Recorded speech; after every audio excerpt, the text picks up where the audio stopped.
प्रमोद सावंत कहते हैं कि गोवा में जो क्राइम 90% क्राइम बिहार और उत्तर प्रदेश के प्रवासी मजदूर कराते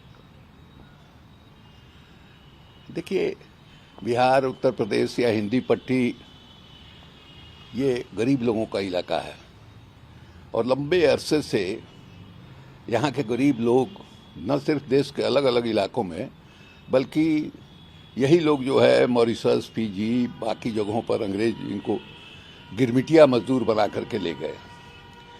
गोवा इस देश में सबसे अधिक प्रति व्यक्ति आमदनी वाला प्रदेश है, छोटा प्रदेश है। टूरिज्म का उसको बहुत फायदा है। लंबे अरसे तक वो पुर्तगाल के अधीन रहा है। आज़ादी तो हम देश को मिल गई 1947 में, लेकिन गोवा को आज़ादी कई वर्षों के बाद जो है मिली। वहाँ हमारे यहाँ के मजदूर जाते हैं। संभव है, पढ़ाई लिखाई नहीं है, गरीबी है, जो शहरी माने तरीका है, तौर तरीका है, जिसको एटिकेट कहते हैं, उसके बारे में उनको कोई समझ नहीं है, जानकारी नहीं है। उसकी वजह से कहीं कोई गलती होती होगी, लेकिन ऐसा कह के आप पूरे प्रदेश को, पूरे हिंदी पट्टी को अपमानित कर रहे हैं, ये गलत बात है। ये यहाँ के लोगों ने भी आपकी जो आज़ादी की लड़ाई थी, मधुलिमय के नेतृत्व में संयुक्त सोशलिस्ट पार्टी के लोगों ने, समाजवादियों ने उसमें योगदान किया है।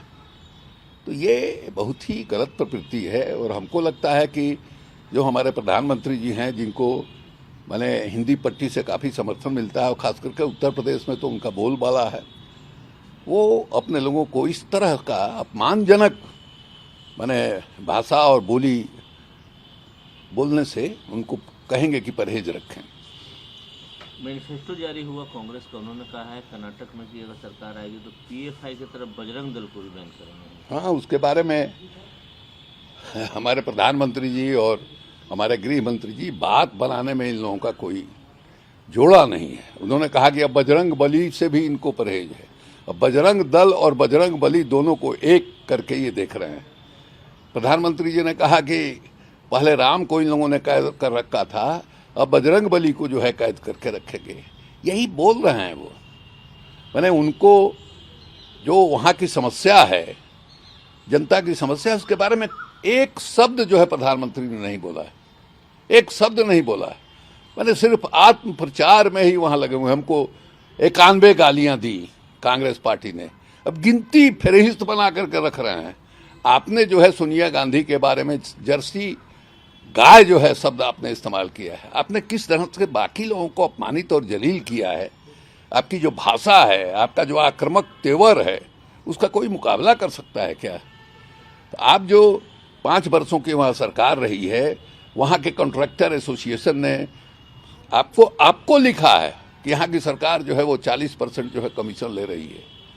आपने इस जानकारी के बाद क्या कार्रवाई किया वहाँ के लोगों के बारे में? आप कुछ भी नहीं बता रहे हैं।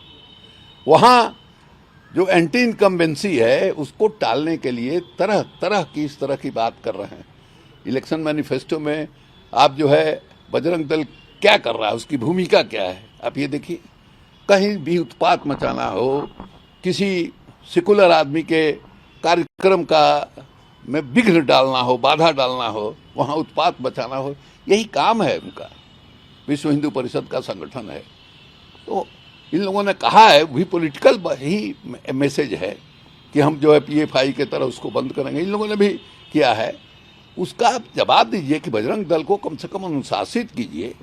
वो कानून अपने हाथ में नहीं ले। वो लोगों की बोलने की जो आज़ादी है, अपनी बात को रखने की आज़ादी है, उसमें उसको ये बाधित करने का जो प्रयास है, गैर कानूनी प्रयास, अवैध ढंग से प्रयास, उसको रोके। कांग्रेस पार्टी का जो मैनिफेस्टो जारी हुआ है, इन लोगों ने जो जवाब देना था दिया है। कांग्रेस पार्टी का मैनिफेस्टो और कांग्रेस पार्टी का तेवर हाई है। सब लोग उम्मीद कर रहे हैं कि इस बार वहाँ कांग्रेस पार्टी की सरकार जो है बनेगी।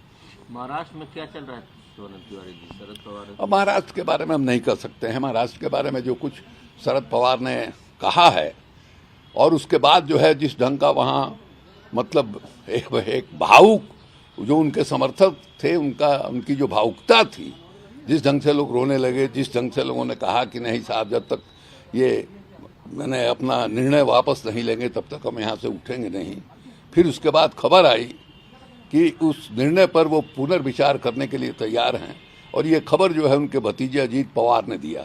अजीत पवार को लेकर के मैंने काफ़ी संशय का वातावरण है, और ख़ास करके जब उन्होंने मैंने एकदम अहले सुबह राजभवन में जाकर के शपथ ग्रहण कर लिया था फडणवीस के साथ, उस समय से ये कयास वहाँ लगाया जाता रहा है कि भारतीय जनता पार्टी के साथ उनका अंदरूनी जो है वो तालमेल है और वो कभी भी जो है पार्टी को छोड़ सकते हैं।